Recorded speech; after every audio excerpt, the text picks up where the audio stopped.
முன்னாள் பாரத பிரதமர் தெய்வ திரு ராஜீவ்காந்தி அவர்களையும் அவர்களுடன் பணிக்கு சென்ற காவல்துறை அதிகாரிகளையும் கொடூரமாக குண்டு வைத்து அந்நிய நாட்டு கைக்குறியாக செயல்பட்ட பிரபாகரன் அவர்களுடைய புகைப்படத்தை தமிழகத்திலே பயன்படுத்துவது இளைஞர்களுக்கு தவறான முன்னுதாரணத்தை ஏற்படுத்தக்கூடிய செயலை கண்டித்து பாரத் இந்து முன்னணி சார்பிலும் ஆதி சிவசோழர் குடியிருக்கக்கூடிய சார்பாகவும் ராஜீவ்காந்தி அவர்களுடன் பணியில் இருந்த அனுஷா காவல்துறை எஸ்பி அனுஷா அவர்களுடன் டிஜிபி அலுவலகத்தில் இன்று புகார் மனு கொடுக்கப்பட்டது. நடவடிக்கை எடுப்பதாக உறுதியளித்துள்ளனர்.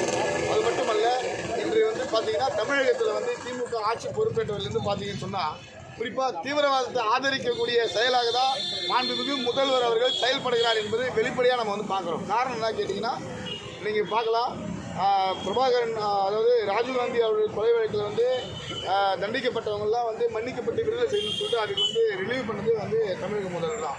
அது மட்டும் இல்லாத அவங்கள கட்டி அணைச்சதும் தமிழக முதல்வர் தான். இது மிகப்பெரிய கேவலமான ஒரு விஷயம். அது மட்டுமல்ல, கோயம்புத்தூர் குண்டு வெடிப்புலையும் கைதிகளையும் முஸ்லீம் எல்லாரையும் விடுதலை செய்ததும் தமிழக முதல்வர் தான். இப்போ திரும்பவும் பார்த்தீங்கன்னு சொன்னால் கடாரகின் கூட சேர்ந்து சீமான் அவர்களும் புயல் சிறையில் போய் பார்க்குறாரு. இதெல்லாம் ஏன் சொல்கிறேன்னு கேட்டிங்கன்னா, இதெல்லாம் முன்னுதாரணமாக அவங்க கொண்டு வராங்க. புயல் சிறையில் போயிட்டு போலீஸ் பக்கத்தில் பன்னா இஸ்மாயில் இவங்களெல்லாம் போயிட்டு பார்க்குறாங்கன்னு சொன்னால் இதெல்லாம் இந்த நாடு எதை நோக்கி பயணம் செய்கிறது. அதே எல்டிடி இவர் இருக்கார், நம்ம சாமின்னு சொல்லிட்டு திருநெல்வேலியில் அவரோட சிலையை வைக்கிறதுக்கு முயற்சி பண்ணாங்க. இதெல்லாம் முழுக்க திமுக அரசாங்கம், தமிழக அரசாங்கம் தீவிரவாதத்தை தமிழகத்தில் ஆதரிக்கிறது. திமுக அரசாங்கம் தமிழகத்தில் இளைஞர்களை தீவிரவாதத்திற்கு பயன்படுத்துவதற்கு ஊக்குவிக்கும் செயலாகவே இது நாங்கள் பார்க்குறோம். மிகப்பெரிய குற்றச்சாட்டை நாங்கள் வைக்கிறோம். ஏன்னா இது போன்ற செயல்கள் பிரபாகரன் புகைப்படத்தை பயன்படுத்துவதனால் கோயம்புத்தூரில் குண்டு வச்ச பாஷா புகைப்படத்தை பேனர் போட்டு வைக்கலாம். அதே போல் சவுதியில் இருக்கக்கூடிய தீவிரவாதி புகைப்படத்தை ராயப்பேட்டாவில் போட்டோ போட்டு வைக்கலாம். இதெல்லாம் ஜனநாயகம்ன்ற பேரில் இவங்க தீவிரவாதத்தை ஆதரிக்கிறது.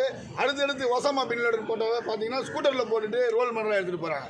இதெல்லாம் ஜனநாயகத்துக்கு மிகப்பெரிய ஆபத்தை எடுத்து வரைக்கும் தமிழகத்தில் தீவிரவாதத்துக்கு இளைஞர்களை தயார் பண்ணக்கூடிய செயலாகவே இச்செயல்கள் அமைகிறது. இது போன்ற செயல்கள் நடக்கக்கூடாது என்பதற்காக தான் தமிழக காவல்துறையிடம் புகாராக கொடுத்திருக்கின்றோம். தமிழக காவல்துறையும் நடவடிக்கை எடுப்பதாக உறுதியளித்திருக்கிறார்கள். அதை நாங்கள் நம்புகின்றோம். அப்படி எடுக்காத பட்சத்தில் அரசியல் காரணமாக, அழுத்தத்தின் காரணமாக காவல்துறை நடவடிக்கை எடுக்காத ஒரு சூழ்நிலை ஏற்பட்டால் நீதிமன்றத்திற்கு சென்று எங்களுடைய கோரிக்கையை வைத்து அதை தடை செய்வதற்கு தடையாணையை பெறுவோம். ஆர்டி பிரபு, பாரத் இந்து முன்னணி மாநில தலைவர்.